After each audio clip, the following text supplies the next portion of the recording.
Shalom saudara yang kasih Tuhan, selamat datang dalam acara WWM, Windsor Witness Ministry.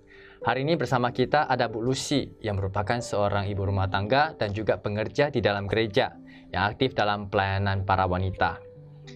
Mari kita sama-sama dengarkan kesaksian dari Bu Lucy tentang hidupnya terutama di dalam hal pernikahan.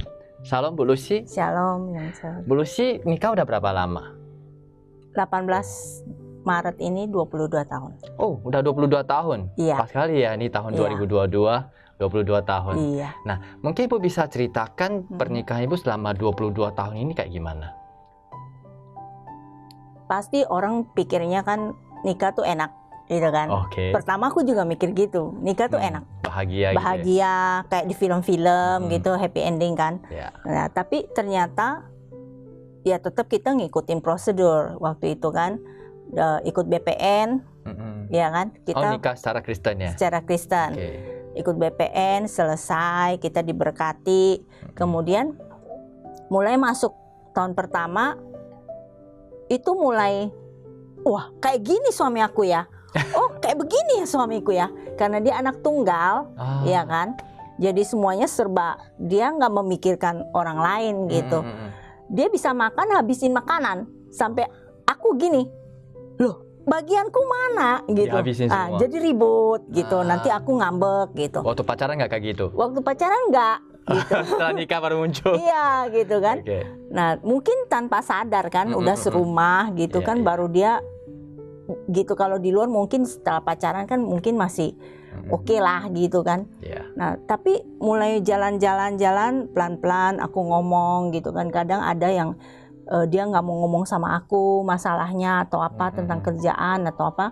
Tapi pelan-pelan aku bilang, kita kan suami istri, harus aku mengetahui pekerjaanmu apa dan kamu harus kasih tahu aku supaya segala sesuatu, paling nggak kalau saya nggak bisa bantu kamu, paling nggak kan kamu bisa ngomong ke saya, bebanmu ringan. Ya bisa sharing Iya, gitu kira-kira berapa persen lah aku bilang gitu. Akhirnya mulai kan. Tapi tetap juga yang namanya penyatuan dua orang yang berbeda karakter, beda latar belakang keluarga, beda budaya gitu kan. Itu banyak, bahasa pun beda gitu. Kadang-kadang saya bahasa sama dia, dia suka gak ngerti. Kadang-kadang dia ngomong ke saya suka gak ngerti, ribut gitu kan. 5 tahun pertama itu hari-hari ribut. Selama 5 tahun pertama itu? Ya, bisa 1 minggu santai gitu, senang-senang, nanti ribut lagi gitu. Oke. Ya, sampai kadang-kadang saya kerja gitu kan, dia telepon, saya nggak mau angkat teleponnya. Nanti pulang kerja, saya pergi jalan-jalan sampai nanti jam 12 saya baru pulang. Oh, gitu. Udah kayak perang dingin gitu ya? Nah pulang rumah gitu kan, nanti besok gitu lagi. Tapi saya bisa marah dia itu bisa seminggu saya nggak ngomongan sama dia. Nah, padahal sebenarnya saya tuh udah percaya Tuhan gitu kan. Tapi dalam permasalahan itu, apa yang kita belajar di BPN itu semua kita lupa. lupa gitu loh. Iya kan, karena kita udah bergulat dengan masalah kita gitu loh. Nah sampai setelah 5 tahun itu udah kita mulai ada tenang-tenangnya dikit, udah mulai memahami satu sama lain kan, kekurangan apa ya udah pokoknya cincailah gitu, terima gitu, belajar menerima, tapi tetap masih ada gitu. Nah sampai setelah 5 tahun menuju ke 10 tahun itu, nah itu lain lagi problemnya. Problemnya sesi berikutnya. Iya, yang sesi 5 tahun itu kan kita saling memahami, berantem. Nah setelah itu beda lagi, kita mulai memikirkan gimana ya saya atur dia gitu kan, sesuai dengan yang saya mau gitu. Itu wanita lebih banyak berpikir seperti itu. Kemudian perbandingannya saya banding dia dengan orang-orang yang di luar, kayak suami-suami teman saya gitu kan. Saya suka, kalau saya lagi di MTR itu, saya suka lihat, wah cowok orang itu pakai jas keren ya pergi kerja.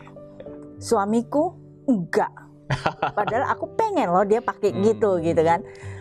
Terus mulai berpikir gitu. Kemudian pulang kalau lihat suami, berantakan kali suami saya ini gitu kan.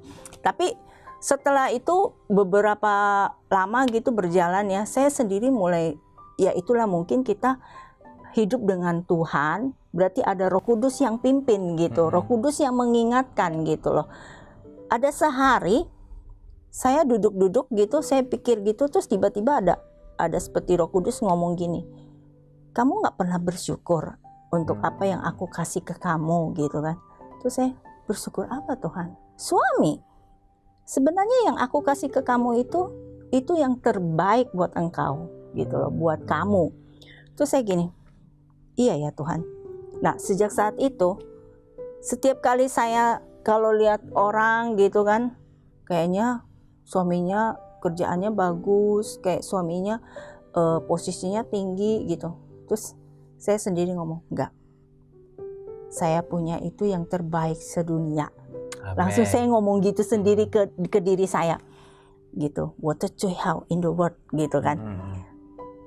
Saya ngomong gitu terus sampai akhirnya saya udah nggak memikirkan membanding-bandingkan suami saya dengan suami orang lain gitu. Nah sampai 10 tahun selesai, kita mulai masuk lagi ke tahun berikutnya, kami pindah ke Batam. Oh, sebelumnya tinggal di mana, Bu? Saya sebelumnya tinggal di Hong Kong. Oh, suami orang luar negeri? Iya, okay. Orang Hong Kong. Kemudian kami pindah ke Batam. Pindah ke Batam itu pun atas inisiatif dia gitu.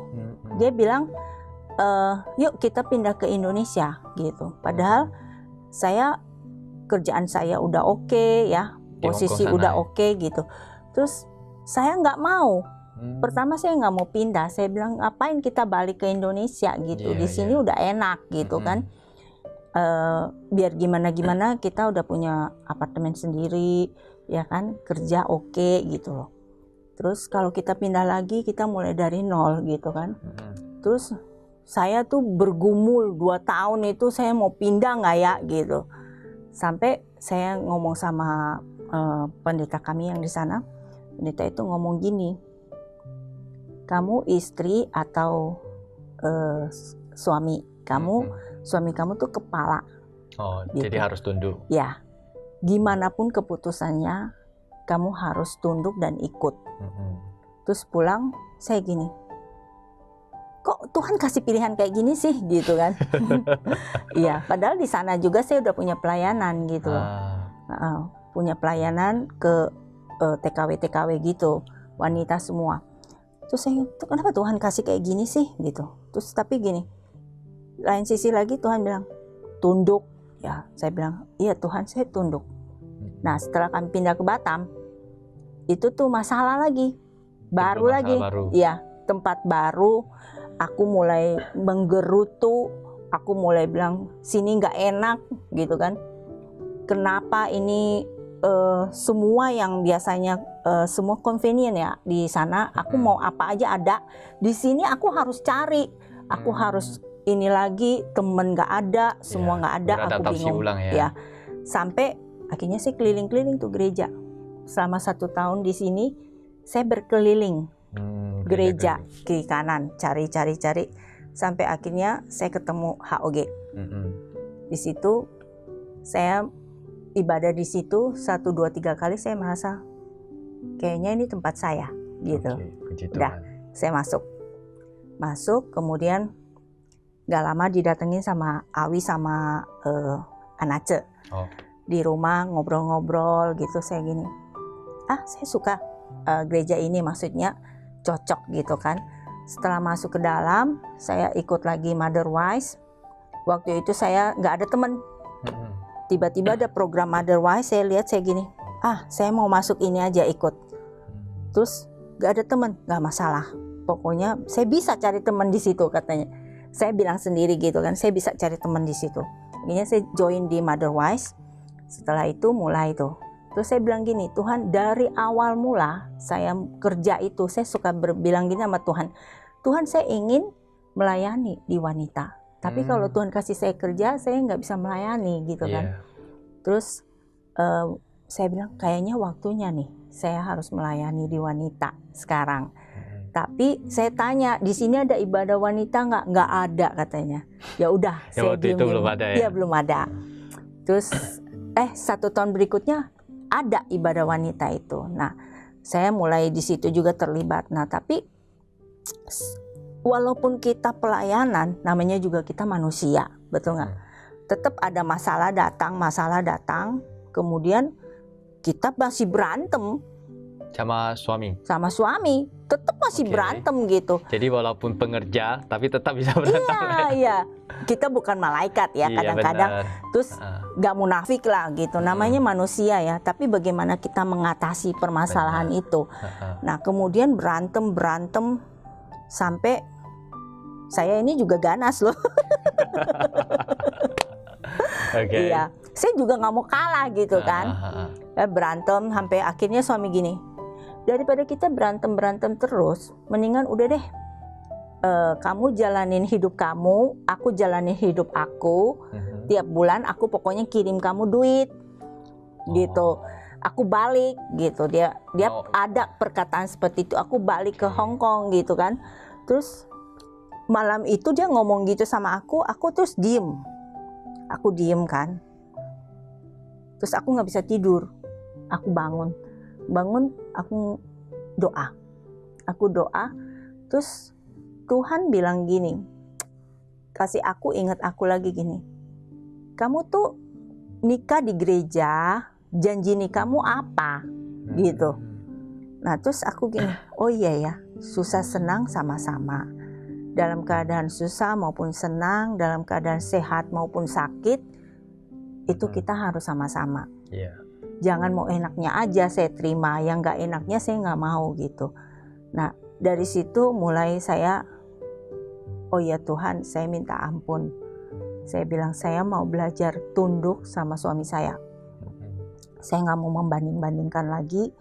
Saya minta ampun, saya doa, terus saya bilang dia, Pi, ayo kita ngomong yuk gitu. Selama perjalanan perkawinan kita, selama 11 tahun ini gimana? Apa yang kamu rasakan dari saya, yang suka maupun yang kamu gak suka, kamu ngomong. Saling terbuka lah ya. Saya pun akan ngomong, tapi waktu kamu ngomong saya gak interupsi, saya bilang gitu. Walaupun mungkin itu gak benar, tapi saya gak mau membela. Pokoknya saya dengar dulu sampai selesai. Nah, akhirnya kita mulai ngomong, dua suami istri mulai ngomong itu dari jam 12 malam sampai pagi. Wow, banyak kali harus ngomongnya. Iya, ternyata selama itu kan, yang dia nggak suka dari aku apa, aku nggak suka dari dia apa, kita ngomong. Terus abis gitu aku bilang, oke Pi, aku minta maaf kalau selama ini mungkin aku marah-marah kamu, aku nggak mengerti kamu, kesini pun kamu nggak ngerti bahasa gitu kan. Kamu harus berjuang juga, saya juga harus berjuang. Ya udah, mulai kita komitmen. Kita komitmen sama-sama, ya udah, di mana siapa yang bersalah, dia yang akan minta maaf duluan. Nah dari situ kemudian setiap kali ada kejadian, kita udah mau gontok-gontok nih, udah mau nggak bisa gini gitu, mikir-mikir, oh aku salah, ya udah aku diem aja, diomelin, diem aja aku. Pernah aku diomelin dari jam 1 itu sampai pagi loh. Aku diem aja. Padahal kan kalau menurut sifat aku yang dulu nggak mungkin aku diem. Aku diam, saya bilang gini, udah belum Pi ngomelnya? Kuping saya mulai panas. Saya ngomong gitu, kuping saya mulai panas nih gitu. Nanti dia masih ngomel, cukup Pi, kalau enggak saya pindah kamar. Saya bilang gitu. Nanti kalau udah gitu dia, ya, udah. Jadi mulai dari situ kita mulai bisa mengerem emosi kita, ngerem ego kita, terus saling kita minta maaf gitu. Jadi mulai bisa berjalan baik gitu kan. Mulai nggak banyak berantemnya gitu.